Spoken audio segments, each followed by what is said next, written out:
I still remember the precise moment my world tilted off its axis, though every second of it felt surreal, as if I were watching someone else's life from a distance. I was seated at my usual spot in the corner of my favorite cafe, the one with the cracked leather armchairs and the faint aroma of freshly ground coffee beans drifting through the air. My laptop lay open before me, its screen alive with the pulse of my latest project, a mobile app one had poured the last 18 months of my life into building. My phone buzzed against the mahogany tabletop, an unfamiliar number lighting up the screen. I frowned, fingers hovering over the ignore button. Unknown numbers always heralded bad news. Yet something compelled me to answer. A soft click, then the trembling voice of my mother, and in that breathless instant I realized I had been wrong. It wasn't routine at all. My mother's voice cracked with a desperation I hadn't heard in years.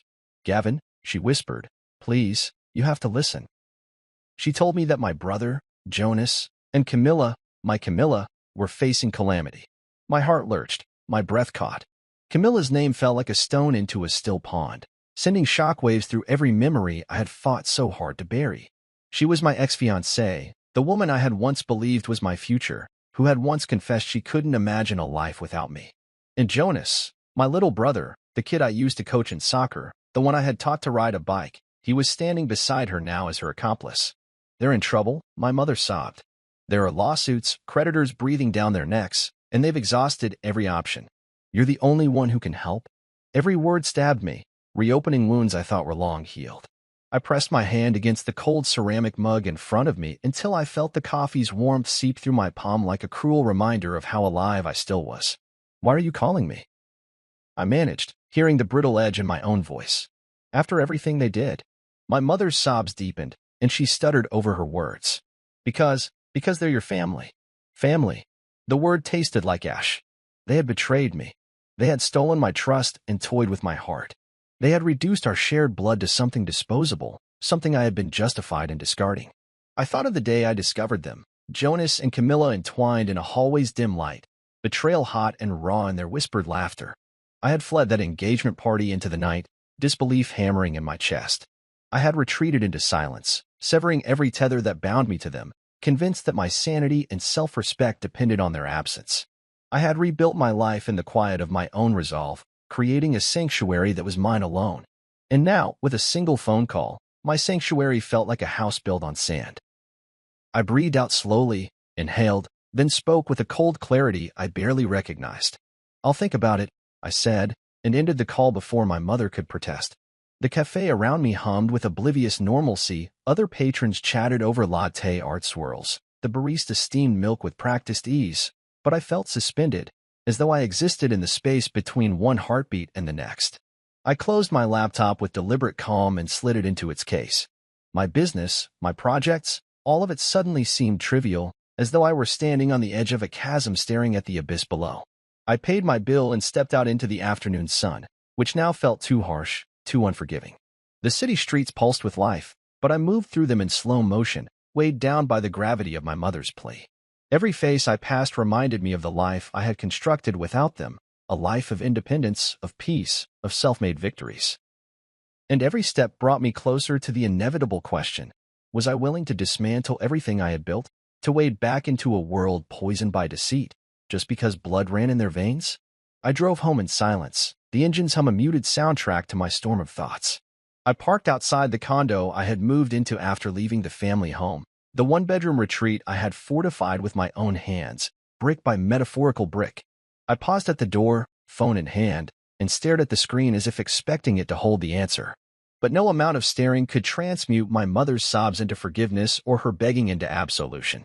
Inside, I kicked off my shoes and sank onto the edge of my sofa, the familiar creak of the springs greeting me like an old friend. I texted my assistant to cancel tomorrow's meetings and turned off notifications, sealing off the world that demanded my immediate attention. I needed time to decide whether my heart still had the capacity for their ruinous entanglement or whether I would fortify my boundaries once more, cutting out any last vestige of the past. I stared at the framed photo on the mantel, a picture of Jonas as a child, grinning with chocolate smeared across his cheeks, and Camilla beside him, her arms wrapped around his shoulders. I had taken that photo at a birthday party long before any of this had happened, before I had learned that their laughter could betray me. I traced their faces with my eyes, the familiarity of the image twisting into something unfamiliar and painful. I closed my eyes and let the memory fade. Somewhere beyond these walls, my brother and my ex-fiancée were waiting for me to choose vengeance or mercy, revenge or redemption. I didn't know which path I would take. But as darkness settled across the living room, I made a silent vow not to rescue them unconditionally, nor to condemn them without thought. I would weigh their debt against their deceit, their pleas against their past, and arrive at a verdict that no longer allowed them to shatter my peace. And with that fragile resolution trembling inside me, I turned off the lights and walked into the uncertainty of the night, uncertain which way I would move when tomorrow came. Let's rewind 5 years. 5 years ago, I was a man in love, blindly, foolishly, and utterly devoted. My name is Gavin Holt, and back then, I believed in happy endings. I believed in building a life with someone who shared your dreams, who whispered your name like a promise. That someone was Camilla. We met in college, junior year. She was the sharp-witted girl in my economics class who always beat me to the punch during debates. Confident, disarming, eyes that sparked with mischief. I never stood a chance. We started off as rivals. Ended up inseparable. She laughed at my bad puns, listened when I vented about life, challenged me when I played it safe. When I landed my first real job after graduation, she surprised me with a weekend trip to the coast. When she passed her licensing exam, I threw her a party with all her favorite foods, even the weird ones she knew I hated. We built a rhythm, a future. I was sure of her, so sure, I started saving for a ring even before she hinted at wanting one. We'd been together 5 years when I proposed. Nothing grand. Just a quiet dinner, her favorite song playing softly in the background, candles flickering like the promise in my chest. She cried and said yes before I even finished my sentence. That night, lying next to her in bed, she whispered, "You're my home, Gavin." I believed her. I wish I hadn't. Fast forward to the night of our engagement party. The backyard was glowing with lanterns and laughter. String lights wrapped around the old maple trees, soft music floating through the air, tables lined with charcuterie boards and bottles of wine with custom labels that read G+C, forever starts now. My friends, her family, our coworkers, everyone we cared about was there, raising glasses, telling stories, and celebrating the start of what I thought was the next chapter in a perfect love story. Around 10:45 p.m., my phone buzzed in my pocket, a business call I'd been expecting from a potential investor overseas. I excused myself and headed toward the guest house, where I could take the call in peace. It was a short path through the garden, lined with rose petals Camilla had insisted on. I remember smiling at that. She always had a flair for detail. The call connected. I answered, spoke briefly, then asked the caller to hold for a moment while I stepped through the side door. That's when I heard it, a low gasp, followed by a laugh I knew too well. Camilla's laugh. I took one more step. Just one. And there they were. In the narrow hallway leading to the bathroom, backlit by a soft lamp, stood Camilla and my younger brother Jonas. He was leaning into her, hand at her waist. Her fingers gripped the collar of his shirt. Their mouths were locked together in a way that stripped the air from my lungs. I froze. My body refused to move. My brain couldn't process it. I must have stood there for 5 full seconds, just watching, some part of me hoping, praying, that I was misreading what I was seeing, that it was some awful joke, that it wasn't what it looked like. But it was. They didn't notice me at first. That's how into each other they were. I could see the way her body pressed into his, the ease of it, the hunger of it. This wasn't new. This wasn't a one-time mistake. This was rehearsed. Familiar. When they finally looked up, Camilla gasped. Her hands flew to her mouth. Jonas stepped back like a boy caught stealing candy, but there was no innocence in his eyes, only panic. Gavin, he started. I turned. I didn't say a word. I didn't need to. My silence screamed louder than any outburst could have. I walked out, the door creaking behind me as I shut it, and the sounds of celebration still echoed in the distance. Somewhere, people were clinking glasses in our honor. Somewhere, someone was giving a toast about love and loyalty. I didn't go back. I didn't make a scene. I didn't throw a punch. I walked straight past the lights and the music and the smiling faces, got into my car, and drove. I don't even remember checking into the hotel. Just remember staring at the ceiling that night, trying to make sense of the bleeding mess my life had just become. My phone buzzed nonstop over the next 2 days. Calls. Voicemails. Messages. I ignored them all. I didn't want apologies. I didn't want excuses. I wanted to wake up and realize it had all been a bad dream. But life doesn't work like that. On the third day, I finally checked my texts. From Jonas, I'm sorry, bro. It wasn't planned, but we're in love. From Camilla, you're amazing, Gavin. But my heart is with Jonas. Please try to understand. Understand? Understand that my fiancé had been sleeping with my brother behind my back. Understand that every I love you, every plan for the future, had been a lie. That the person I trusted most had handed the key to my heart to someone I once taught how to tie a necktie. I stared at the messages until my eyes burned, until the letters blurred into nonsense, until the bile in my throat made me want to scream. But I didn't scream. I didn't reply. I just turned off my phone, tossed it onto the hotel room floor, and lay back on the bed hollow. That night, I realized something painful. I hadn't just lost Camilla. I hadn't just lost my brother. I'd lost my foundation. The belief that love meant something, that loyalty could be counted on. The world didn't fall apart with thunder or chaos. It unraveled quietly. With soft moans in a hallway and cowardly texts from people too selfish to understand the damage they caused. And as I stared into the silence of that hotel room, I knew the Gavin Holt who walked into that engagement party would never walk back out again. The air that night had been thick with laughter, warmth, and clinking glasses. If I close my eyes, I can still hear it, the way the music carried over the patio speakers, the soft hum of celebratory chatter, and the flash of cameras catching Camilla's laugh as she leaned into me during our toast. Everyone had come to celebrate our love. They brought gifts wrapped in gold foil, their smiles bright, their eyes reflecting hope and admiration. But I left that party alone, not a trace of that man remaining in me. When I walked out of the guest house that night, after seeing what I saw, my body moved on instinct. Not anger, not even sorrow, just the primal urge to escape. I didn't want to scream. I didn't want to fight. I didn't want to stay long enough for them to notice the betrayal branded across my face. I slipped away like a ghost, unheard and unseen, while the celebration raged on just a few feet away. I didn't even grab my coat. Just keys, wallet, dignity clinging by a thread. I drove without direction, my knuckles white on the steering wheel, every breath shallow and broken. A hotel near downtown became my refuge. I checked in using a robotic voice, avoiding eye contact, refusing even the offered bottle of water at the desk. When I entered the room, I didn't turn on the lights. I dropped everything on the floor and sat in the dark for hours.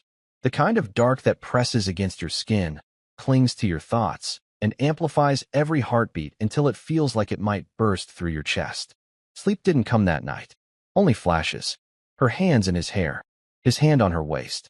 The way their bodies curved toward each other like a language I was never taught. I didn't cry. Not then. Maybe my heart hadn't caught up yet. Maybe it was still standing in that hallway, waiting for them to notice the world they'd just shattered. The first call came in around midnight. Camilla. I silenced it. Then Jonas. Decline. My phone became a pulsing reminder of everything I had lost. I turned it off and placed it face down on the nightstand, as if that might hold back the wave that was surely coming. But you can't hide from your own name being spoken by people you loved. For 2 days, I stayed locked inside that hotel room. I ordered no food. I took no calls. Just watched the ceiling and waited for the storm inside me to quiet. But it didn't. It built. It hardened. It began to turn into something colder than pain clarity. On the third morning, curiosity got the better of me. I turned my phone back on. It lit up like a slot machine. 17 missed calls, 32 text messages. A few were from mutual friends. A handful from Camilla's cousin. But most were from the 2 people who'd brought me to this hell. The first text I opened was from Jonas. I'm sorry, bro. It wasn't planned, but we're in love. That sentence didn't punch me. It sliced. Slowly. A surgeon's blade across every memory we ever shared. Jonas, the kid I protected on the schoolyard, the one I taught how to drive, the one I stayed up with after his first breakup, he had written that like we were negotiating a misunderstanding, not a betrayal. Then Camilla's message. You're amazing, Gavin. But my heart is with Jonas. Please try to understand. Try to understand? Understand what? That she fell in love with my brother while pretending to plan a wedding with me? That every "I love you" she whispered into my ear at night was just borrowed air? That she had stood next to me that evening, taking pictures, posing with the engagement ring I had spent 3 paychecks on, knowing full well that hours earlier she had kissed someone else? My stomach turned. I walked to the hotel bathroom, gripped the edge of the sink, and stared into the mirror like I was searching for a person I used to be. and I couldn't find him. My face was the same, as a little darker, maybe, but nothing else felt familiar. Betrayal doesn't just hurt you. It rewires you. It teaches you new rules for love, trust, family. It makes you start from scratch. I didn't respond to the messages. What could I say that would matter? What could I say that wouldn't make me feel small? Instead, I checked out of the hotel that afternoon and drove home. Not to heal, no, I wasn't ready for that. I went back to gather my things, to close the door on a chapter one hadn't realized was ending all along. And that's when it hit me. The party wasn't a celebration. Not for me. It was a funeral. A funeral for who I thought I was. A funeral for the future I had been building. For the brother I had adored. For the woman I had loved. That night, while everyone raised their glasses and wished us happiness, they were unknowingly toasting the death of something irreplaceable. The text messages didn't stop for a few more days. Some pleaded. Some justified. A few even tried to say the timing was just unfortunate, that they meant no harm. But love that breaks someone is never harmless. And betrayal that comes with a smile is more vicious than hate. Eventually, they stopped reaching out. I guess they assumed I'd come around, that I'd forgive and forget, that family bonds would win out. They didn't know me anymore. Maybe they never did. By the end of that week, I had cut them both out of every account, blocked them on every platform, shredded the guest list, canceled the venue. I packed everything Camilla left at my place into a single box and left it at my front door with a sticky note that simply said, "Don't come back." There was no ceremony, no explanation, just silence. And in that silence, I finally exhaled. I hadn't been back home for 2 weeks when I heard the knock. I was still picking up the broken pieces of myself, sorting them into something that resembled a life. The blinds were shut, my phone on silent, and my heart in lockdown. So when that knock echoed through the apartment, sharp and unapologetic, I knew before I opened the door, it would be them. I didn't expect the entire family. My mother stood at the front, holding a casserole dish like this was some Sunday afternoon visit. My father stood beside her, his expression calm and unreadable as always. Behind them, shoulder to shoulder, were Jonas and Camilla. And off to the side, near the potted fern that I kept forgetting to water, was Aunt Rowena, her arms folded, her smile unsure but present. They all looked so normal. Like nothing had happened. Like I hadn't been gutted alive by the two people now standing so casually on my doorstep. I didn't say anything.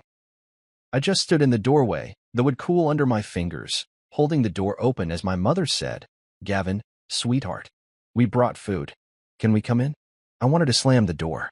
I wanted to shout and curse and rage. But more than that, I wanted to know why. Why the hell they thought this was okay. So I stepped aside. I didn't speak. I just moved. They entered like a parade of misplaced affection. My mother went straight to the kitchen like she still lived here, placing the dish on the counter with a kind of hopeful finality. My father gave me a short nod, the kind he always used when uncomfortable. Jonas and Camilla hung back near the door, eyes down, like kids waiting to be called on in class. Aunt Rowena gave me a soft pat on the back, like I was the one who had made a mistake, but she loved me anyway. I leaned against the wall and watched them settle in, every second pressing harder against the walls of my chest. We thought it would be best, my mother began, to sit and talk about everything. As a family, I repeated flatly, crossing my arms. Interesting choice of words. She flinched. I know it's been hard. Hard.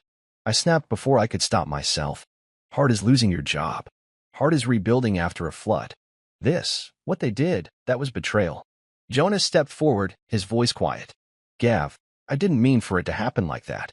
We didn't plan it." "Don't," I said, pointing at him. "Don't insult me with that tired line. If it had been one kiss, one miss." Camilla looked up then, her eyes glistening. "Gavin, I never meant to hurt you. You didn't just hurt me," I said. "You destroyed what we had, what we were building. And now you stand there beside my brother like I was some trial run. You both killed something I gave everything to." My father cleared his throat. "We know it was difficult, but they're together now. It's been 2 weeks, and 2 weeks." I cut in. "Are you seriously trying to timeline my grief? Is there some chart I missed that says betrayal expires in 14 days? My mother stepped between us, hands out like a referee. "Gavin, please. We're not saying it wasn't wrong. But Camilla and Jonas, they're meant to be. They just realized it late. Meant to be." Those words rang in my ears like a twisted wedding vow. Meant to be. As if love erased betrayal.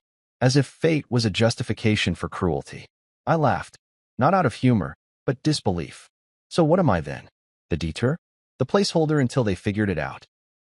You're being dramatic, my father said, sitting down like the conversation was just a formality. We all make mistakes. I stared at him, really stared. My father, the same man who drilled discipline and honor into me growing up, was now dismissing this betrayal as a mistake. Like Jonas had spilled juice on the carpet instead of stealing my future. You're all unbelievable, I whispered. Aunt Rowena, bless her, tried to soften the moment. Gavin, I know this hurts. But sometimes life takes us places we don't expect. Maybe this is for the best. For the best. I repeated, my voice rising. Best for who, Aunt Ro? For them? For this family that stood by while they drove a knife through my back. Nobody spoke. The silence expanded in the room, a pressure pushing against the windows and walls. I turned to Jonas. Did you even think about what this would do to me? Did it cross your mind that night? Or were you just hoping I wouldn't find out until after the honeymoon? He looked down again. I didn't mean to fall for her. It just happened. No, I said. You chose this. You chose her. You chose to lie. Don't tell me it just happened like you tripped and fell into her arms. Camilla stepped closer, reaching out. Gavin, please. I took a step back. Don't touch me. The room was quiet again, and for a moment, I wished I had just never answered the door. I could have let them stand outside, casserole growing cold, apology stuffed behind their teeth. But now, standing here, I was certain of one thing. They didn't come to apologize. They came to normalize it. To make me the unreasonable one. To sweep everything under the rug in the name of family. But I wasn't going to let them. I straightened up, voice calm but final. You need to leave. All of you. Gavin, my mother began. No. You don't get to cry on my doorstep and expect forgiveness like it's owed. Not this time. You made your choice. Now let me live with mine. Jonas looked like he might say something, but I turned and opened the door. The message was clear. One by one, they filed out. My mother crying. My father stone-faced. Aunt Rowena with her head down. Jonas with guilt in his step. And Camilla, she looked back at me one last time. I shut the door before our eyes could meet. And for the first time since that night, I breathed. I didn't sleep that night. Not really. I just laid there on the couch, the same one Jonas helped me move into this apartment 5 years ago, staring at the ceiling fan as it spun slowly overhead. I kept thinking about my father's words, don't ruin the family over one mistake. One mistake. That was how he framed it. Like Jonas tripping on a curb. Like Camilla sending a text to the wrong number. A momentary lapse, a slip, not something intentional or devastating. Not something that disfigured the way I saw love, loyalty, or my own reflection in the mirror. At sunrise, I packed. Not much. Just what I could carry. I'd been living in the condo long enough that it felt like mine, but in truth, I wanted new air. I wanted a place that didn't have Camilla's scent in the cushions or her photos buried in desk drawers. I left behind the framed photo of us in Santorini, the one she once called her favorite. I didn't need a reminder of how we'd smiled with our backs to cliffs and lies. By noon, I handed the keys to my landlord and signed a lease for a one-bedroom loft across town. Smaller, older, but quieter. Nobody knew the address but me, and that was how I wanted it. Later that day, I sat on the floor of my new place surrounded by unpacked boxes and a single lamp. I held my phone in my hand for a long time before doing what I should have done months ago. I blocked them all, Jonas, Camilla, Mom, Dad, even Aunt Rowena. Not out of spite. Not because I wanted to punish anyone, but because silence was the only piece I had left, and I intended to protect it like a locked door. They still tried to reach me, of course. Camilla emailed from a new address. Jonas used burner numbers. My mom sent handwritten letters, dropping them at my office like love bombs hoping I'd disarm one. But I never opened them. I'd come to understand that closure wasn't something you received. It was something you built for yourself. I threw away the wedding invitations when they arrived, gold-edged, cream-colored cards with embossed initials, C and J. No photos. Just formal script and a date that mocked every cell of my body. I didn't hesitate. Just fed them into the shredder and watched them disappear in strips, like the final threads of a life I no longer claimed. A week before the wedding, I got an anonymous delivery at my office. A small box. Inside was a silver money clip engraved with "For my best man, Jay." I stared at it for 10 full minutes, feeling the heat in my chest build into something molten. I didn't yell. I didn't cry. I just walked out to the alley behind the building and hurled it against the brick wall until it split open like a shell. That was the day I truly buried it all. I went no contact from then on. Changed my number. Deleted our shared cloud drive where we used to drop travel photos and playlists. Scrubbed every trace. It was like performing an emotional amputation. Necessary, brutal, final. In the months that followed, something remarkable happened. I didn't collapse. I didn't spiral. I lived. Work became my anchor. I poured every ounce of myself into my side hustle, a tech startup I'd begun as a weekend project. I scaled it quickly. I brought on a partner. We built an app that solved real problems, got press, raised funding. My calendar filled. My hands stayed busy. And gradually, so did my mind.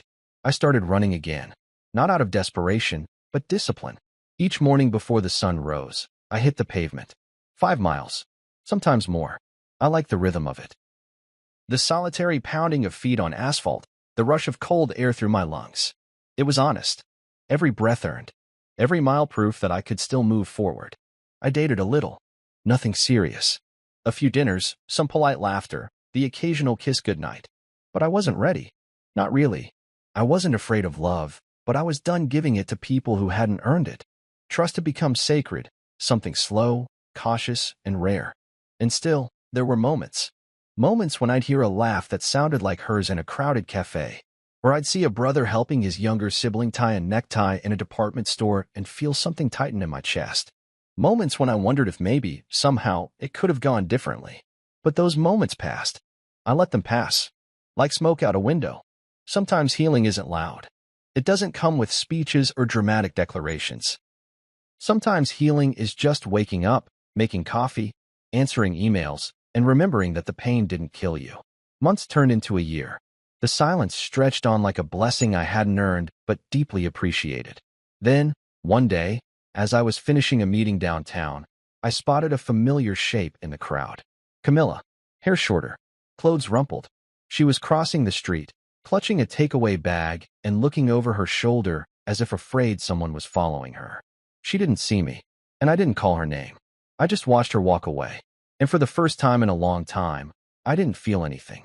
Not anger, not longing, just relief. I turned and walked in the opposite direction, the city buzzing around me, a warm wind brushing my face. That was the day I finally knew. I hadn't just walked away from my family. I had walked toward myself. There's a kind of peace that comes after destruction. Not the soft, forgiving kind. No, this peace is earned. Carved out. It's the silence that settles after the wreckage has been cleared, when you're standing barefoot in the ashes of the life you thought you were building and realizing you're still breathing. That's what those years felt like. Quiet, still, but full of motion beneath the surface. After cutting off my family, I expected regret to creep in. I thought maybe I'd wake up in the middle of the night wondering if I'd gone too far, if maybe I should have at least answered one of my mother's letters. But that feeling never came. Not once. What came instead was clarity. I moved into my new apartment with only a suitcase, a laptop, and a coffee maker. That's it. The space was small, but it was mine. Clean lines. Warm light. The kind of place where I could hear myself think. No pictures on the walls. No echoes of laughter that didn't belong anymore. Just blank walls and the hum of my own healing. Every day, I woke up early. No alarm. My body adjusted to the rhythm of responsibility. I would shower, lace up my running shoes, and hit the pavement while the rest of the city still yawned.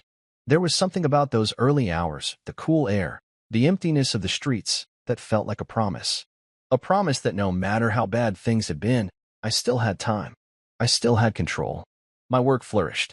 The tech startup I had nurtured in the background, back when I was still with Camilla, became my main focus. I spent hours refining code, pitching to investors, and testing prototypes. It was meticulous, often frustrating, but it gave me something I hadn't had in a long time, purpose without distraction. Funny thing is, when you stop trying to prove yourself to people who never saw you in the first place, you start building things for real. I didn't need my father's approval. I didn't care if Jonas or Camilla saw the app mentioned in some blog or featured in an investor newsletter. But I left my LinkedIn open, just public enough. Just in case someone wanted to see what I'd become. And I became more. Physically, too. I dropped 15 pounds, gained muscle, started cooking for myself, Not the frozen dinner kind of cooking, but real meals. I learned how to marinate chicken, how to chop vegetables like I wasn't rushing. There was something therapeutic in the sizzle of garlic in a pan, the way food could fill a space without needing to speak. I dated, sparingly, a few women who were kind, engaging, but I wasn't searching for a relationship. I was searching for myself. I was trying to see if I could laugh without guilt, if I could be touched without flinching. One woman, Kelsey, stuck around for a few months. She was thoughtful and direct. I told her everything. Not at once, but gradually. She never tried to fix it, just listened. Eventually, she asked the question others danced around. Do you still think about them? I remember the moment clearly. We were sitting on my rooftop, sharing a bottle of wine and watching the sky blush over the city skyline. I didn't hesitate.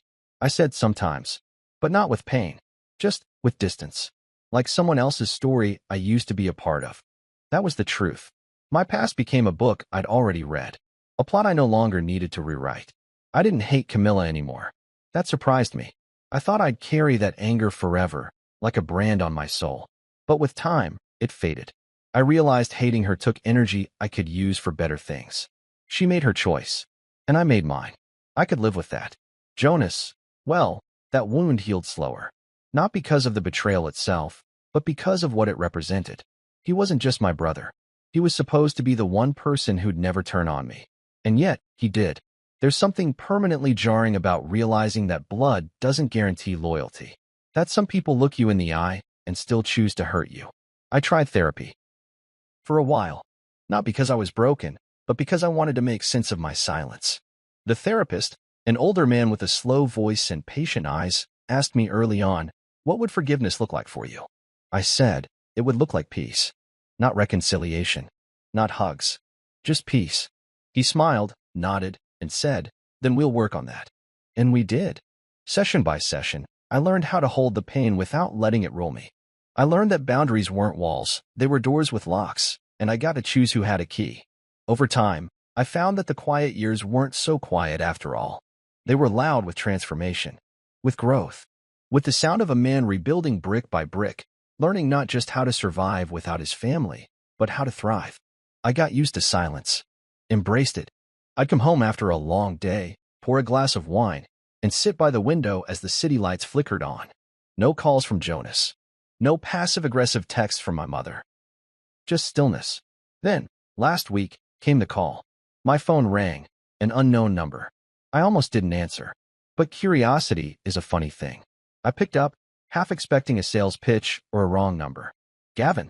The voice was soft, trembling. I froze. It was my mother. I hadn't heard her voice in years, but some sounds etched themselves into your bones.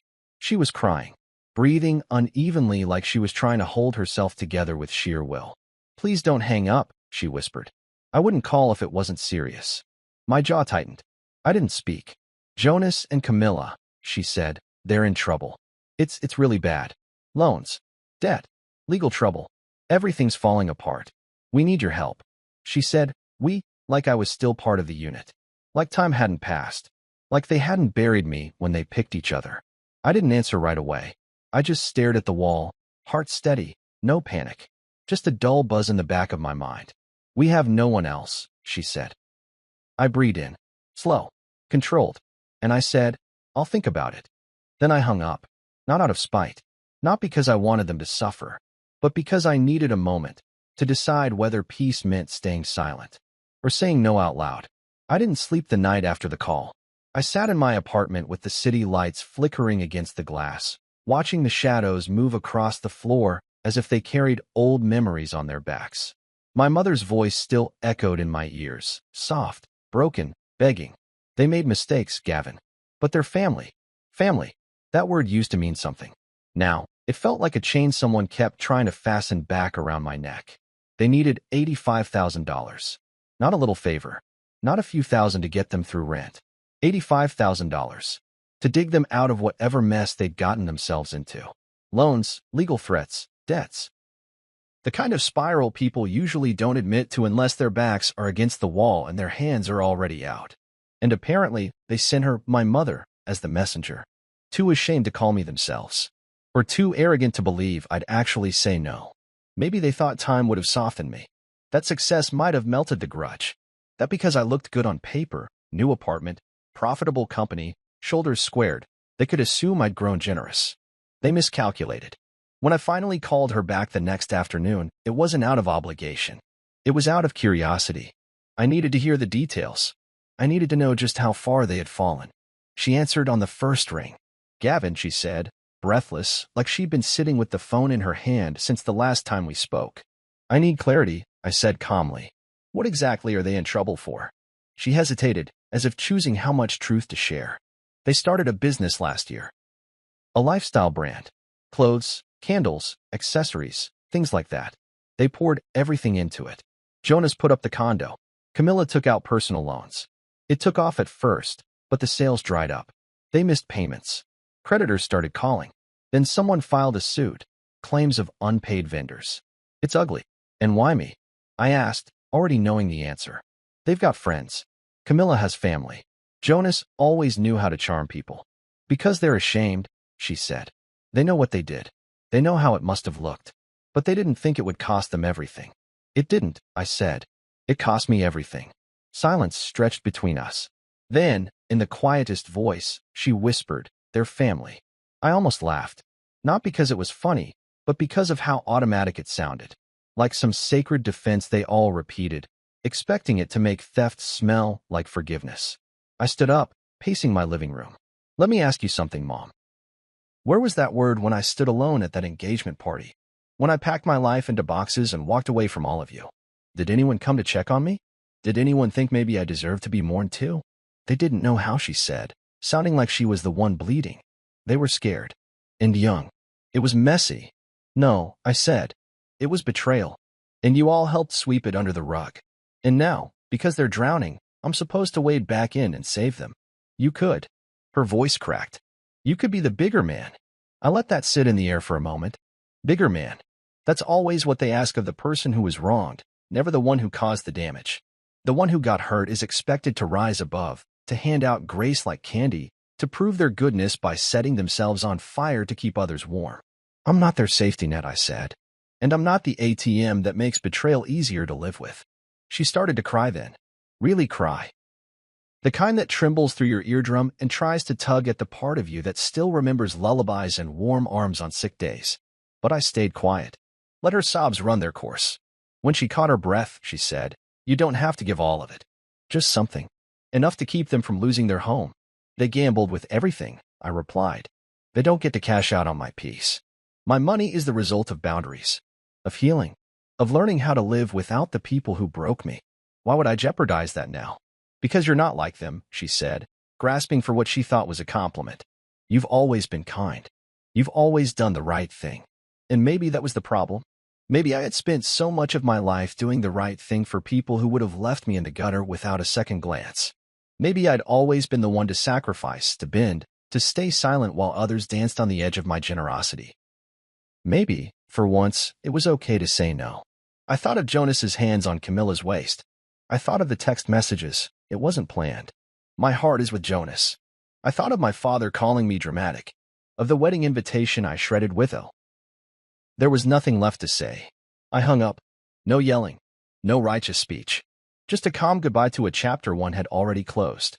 I stood in the silence after the call and let the weight roll off me like water off steel. I didn't owe them anything. Not forgiveness. Not a check. Not another second of my energy.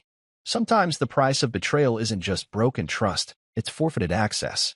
They had taken everything I once offered with open arms, and now they would learn what life felt like without it. I wasn't bitter. I was free. Tea started with a call from my neighbor, Claudia, the kind of woman who noticed everything. She'd been living 2 doors down for 6 years, ran a garden club, and had opinions about everyone's window treatments. She didn't call unless something was off. "There's a man and a woman outside your house," she said, her voice clipped and curious. "They're yelling your name. Do you know them?" I was still at my office, sitting across from my project manager, reviewing beta test feedback on our new logistics app. Claudia's words didn't register at first. It was the pause after them that hit. That unmistakable hush when someone's waiting for confirmation that their concern is valid. My heart thudded once, hard. "Did the guy have a beard?" I asked slowly. "Tall, dark-haired." She snorted. "Looked like he hadn't eaten in a week." She was in heels, expensive ones, and crying. I closed my laptop mid-sentence and stood. I'll be home in 10. The drive was a blur. My hands gripped the steering wheel like it was the only thing anchoring me to the present. I didn't know what I expected. Maybe that they would leave before I arrived. Maybe it was just one final desperate plea that I could shut down with the press of a button. But as I turned the corner onto my street, there they were. Jonas and Camilla, standing at my front gate. Jonas looked like someone who had slept in his car. His clothes were wrinkled and too loose, like he'd lost weight he couldn't afford to lose. He hadn't shaved in days, and his eyes were hollow, haunted. Camilla stood beside him, wearing a long beige coat that I remembered she'd worn it once to a winter gala we attended when everything between us still felt real. Now, it hung around her like armor barely holding. They were trying to open the gate. Jonas rattled it gently, calling out my name. I parked and stepped out, calm and cold, my expression unreadable. Every step toward them felt like walking through water, resistance in every muscle. Camilla saw me first. Her eyes lit with hope as she rushed toward the gate. "Gavin," she said, voice cracking. "Please, just talk to us." I stopped a few feet away, arms crossed. I didn't unlock the gate. Jonas stepped forward, but slower, like he knew this wasn't going to go well. "We wouldn't have come if we had another option." "There's always another option," I said, my voice flat. "You just didn't like them." Camilla's hands gripped the bars of the gate, knuckles white. "We made mistakes. We know. But we're not here to reopen wounds. We just need your help."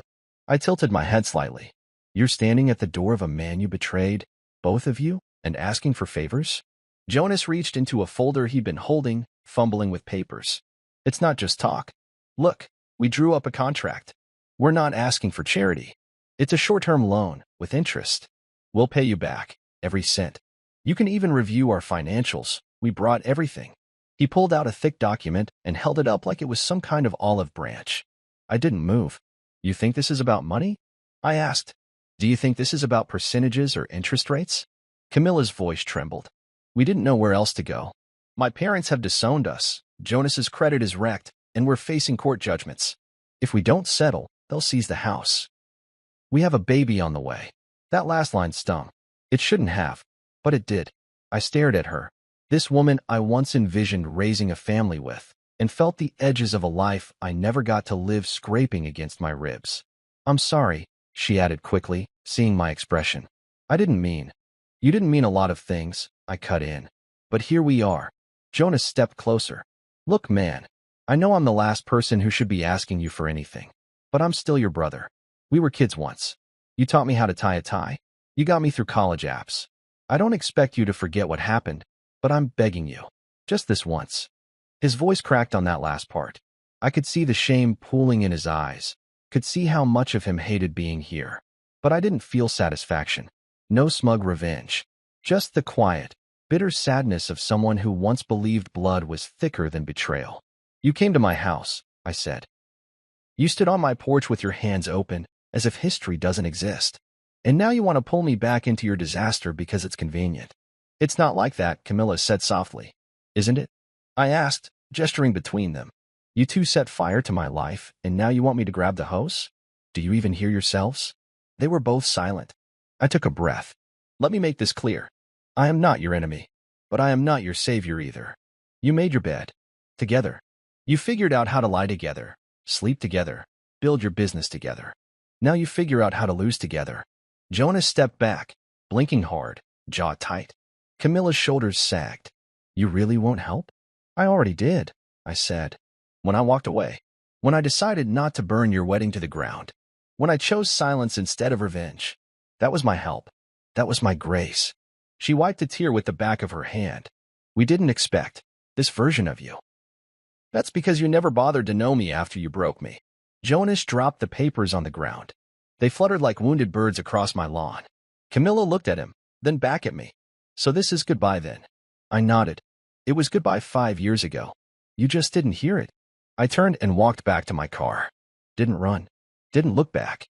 I pulled out my phone, dialed the non-emergency line, and reported trespassers on my property. Calm, clear, factual. By the time I turned the corner again, I saw a patrol car approaching from the other end of the street. Jonas and Camilla were still outside the gate, but they had moved apart now, no longer shoulder to shoulder. She sat on the curb, head in her hands. He stood, arms crossed, staring at the ground like it might offer a solution if he looked long enough. The officer stepped out and began talking to them. I didn't stop. I didn't need to. I had already made the only decision that mattered. No more grace for people who'd use it as a bridge to my destruction. I drove away from the house, from the scene, from the last piece of who I used to be. And for the first time in 5 years, I didn't carry the weight of their choices on my back. I carried only mine, and I had never felt lighter. The days after that scene at my gate passed in a strange kind of quiet. Not the uncomfortable quiet that used to fill the room when Camilla and I would argue in the last few weeks of our engagement. Not the type that lingered after an argument with Jonas where neither of us wanted to apologize. No, this was a calm, heavy quiet. The quiet that comes after a final decision. A quiet that didn't ask questions or expect reconciliation. It just existed, like the stillness of a forest after a storm. I didn't hear from them again. No calls. No emails. No letters from my mother pretending this was all still salvageable. Claudia, my neighbor, said they'd sat outside my gate for nearly an hour after the cops arrived. The officer didn't arrest them, just warned them, took down names, and told them to stay away. I imagined the awkward silence between the two of them as they gathered their documents, avoided each other's eyes, and walked away from a man who had once been at the center of their lives. A man they'd cast out so casually years ago, who now had the power to save them and had simply chosen not to. And I didn't feel guilty. That was what surprised me most. I thought there'd be guilt, at least a small ache of it. But there was none. Just the soft sense of relief that I hadn't given in, that I had finally chosen myself over some inherited obligation to fix what others had broken. The echoes of them still lived in small corners of my life. I found them in the playlist I used to cook dinner to, where Camilla's favorite jazz artist randomly played. I heard them in the back of my mind when I passed the intersection where Jonas and I used to grab tacos after weekend errands. But those echoes were fading, growing quieter with each passing week. One Saturday, I walked into a bookstore downtown.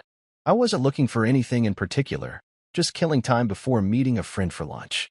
The store had this old charm, creaky wood floors, ladders that slid across tall shelves, and the soft scent of old paper mingling with fresh coffee from the attached cafe.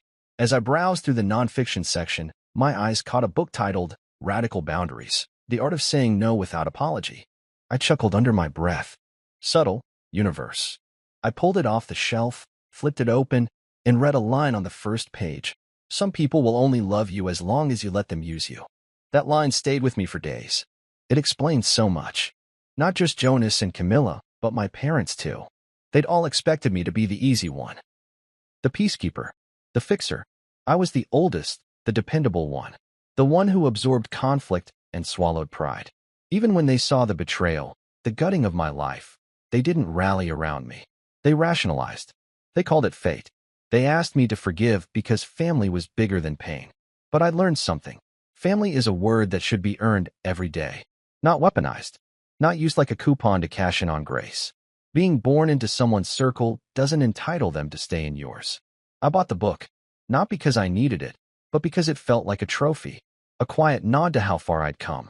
That night, after dinner, I sat on my balcony with a glass of wine and cracked it open again.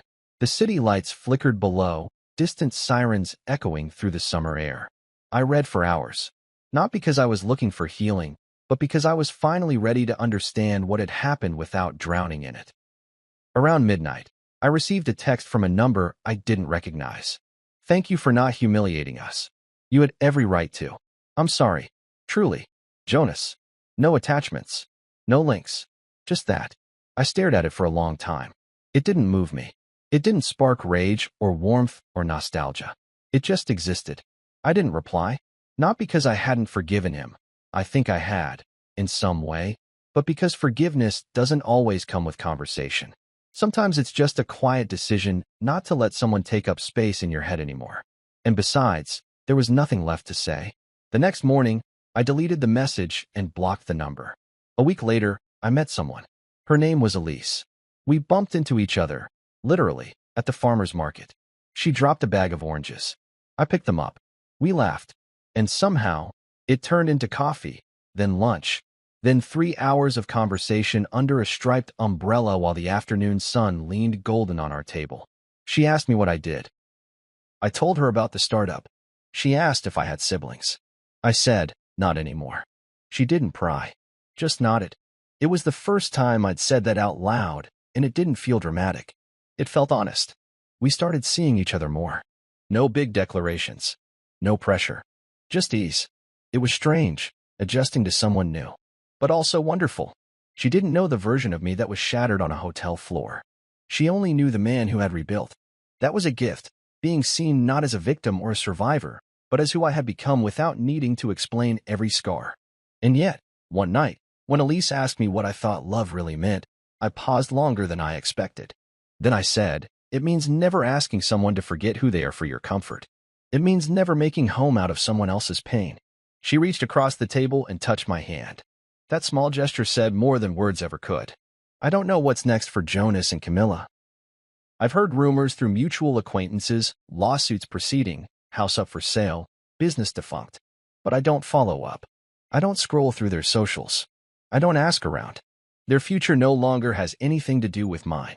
Sometimes I still get mail addressed to Gavin Holt and family. I chuckle at that. The family I belong to now is the one I choose. The friends who showed up. The colleagues who respected me. The woman who smiles at me across a coffee table like I'm not damaged goods, but something whole. I think peace isn't the absence of conflict, it's the presence of self. And mine, finally, is unshakable.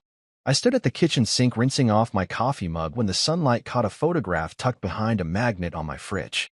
It was an old one, me, Jonas, and our dad at a fishing dock when we were kids. I was maybe 12, holding up a striped base with a grin too wide for my face.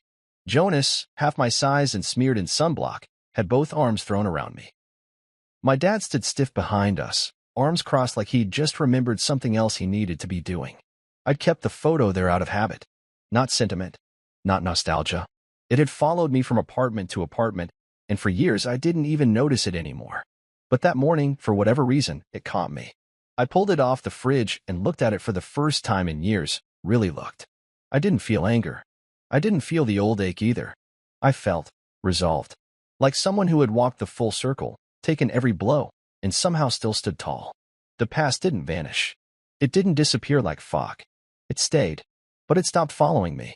I tossed the photo in a drawer, not because I needed to destroy it, but because it didn't deserve to stay in plain sight.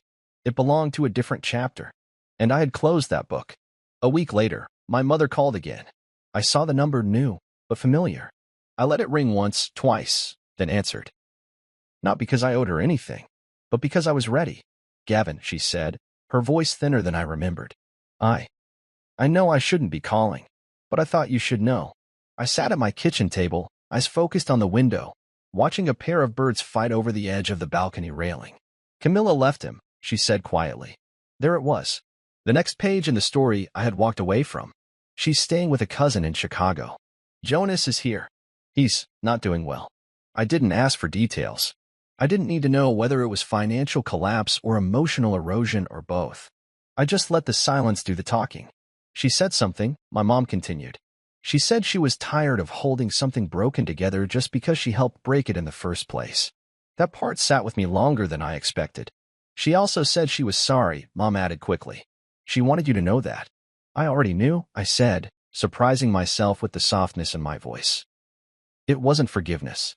It wasn't an invitation to reconnect, but it was truth. Is there anything you want me to tell Jonas? She asked. I paused, then stood and poured myself a glass of water, sipping slowly, letting the coolness anchor me. Tell him, I said, that I hope he figures out who he is when nobody's looking. A beat of silence. And you? She asked. What about us? I'm not angry anymore, I said. But I'm not coming back either. It wasn't cruel. It wasn't sharp. It was just the truth.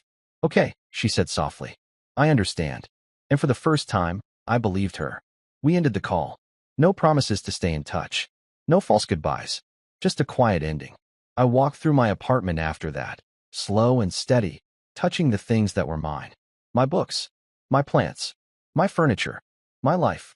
Everything in this space had been earned through grit and boundaries and choosing healing over chaos. That afternoon, Elise dropped by with takeout and a bottle of wine. She kicked off her shoes, curled up on the couch, and asked about my day. I told her everything. Not in a rush. Not with drama. Just the facts. She listened, brow furrowed, nodding occasionally. When I finished, she leaned closer and said, "Do you feel lighter?" I smiled. "I do." She ran her fingers through my hair and kissed my temple. "Then that's all that matters." And she was right. It wasn't about revenge. It wasn't about being the better man or proving anything to anyone.